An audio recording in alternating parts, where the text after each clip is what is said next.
we're going to talk about something that's near and dear to my heart. The policy proposal for economic crime. The penny makes no sense. Today, we will be talking about human-centered capitalism, about legalizing marijuana. This is about education.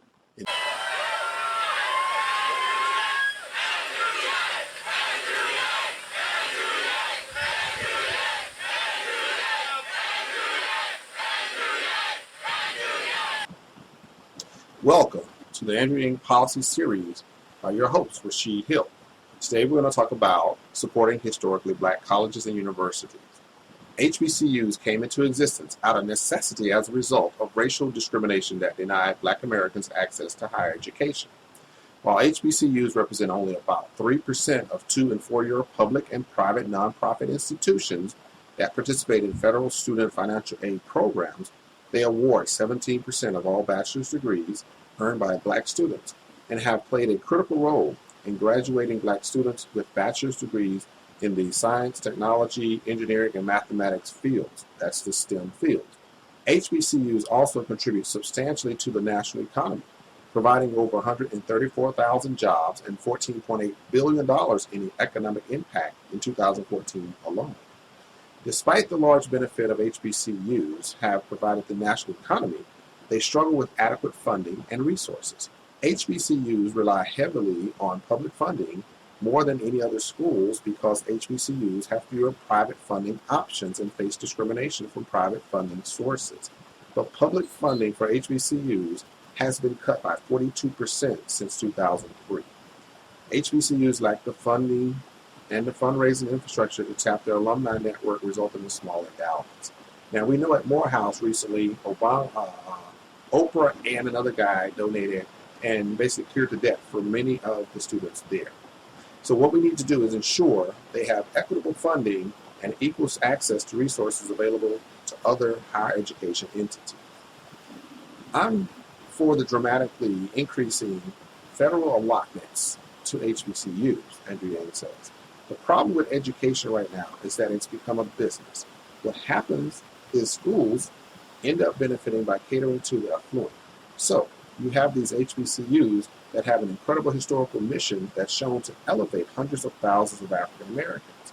But because they don't have these crazy high endowments that some of the rich schools do, they're really struggling. But like I said, at Morehouse recently, this past year, we had billionaires that stepped up and cleared the debt for those students that graduated. So it's pretty awesome. So HBCUs do not have sufficient financial resources, and they lack access to private funding, endowments, and grants that other universities rely on. That's one problem. The second problem that Andrea mentions is HBCUs can't give out as many scholarships as the schools they compete with. So that's problem number 2 that he's looking at. Problem number 3, HBCUs are charged more in bank fees when obtaining tax-exempt loans. Wow, it shouldn't be that way, but that's reality. What are the goals that Andrea has for this particular policy proposal?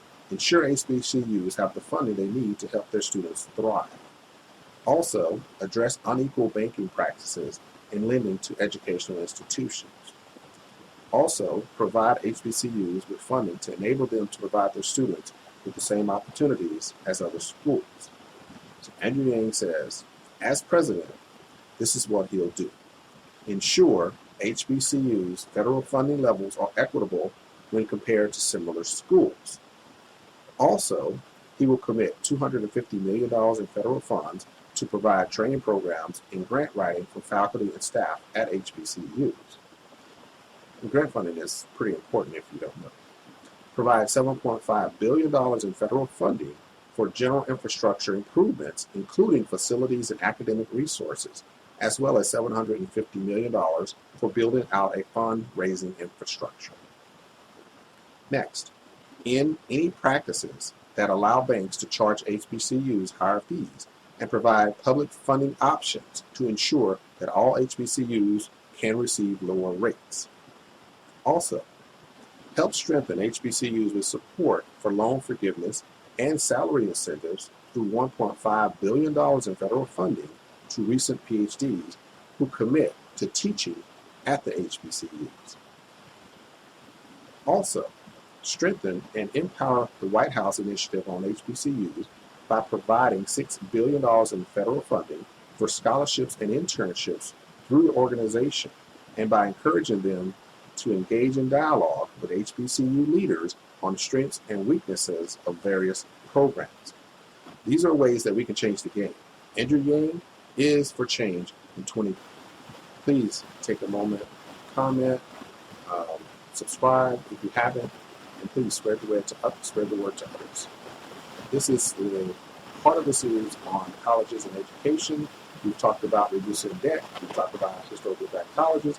We talked about community colleges. So please engage in the conversation, and hope to see that you have visited or commented or subscribed or spread the word on our next video. Thank you so much. Wow. Let's see what Andrew Yang has to say about this. You must be the wave that helps us rewrite the rules of the 21st century economy to work for us, to work for you, the people of this country.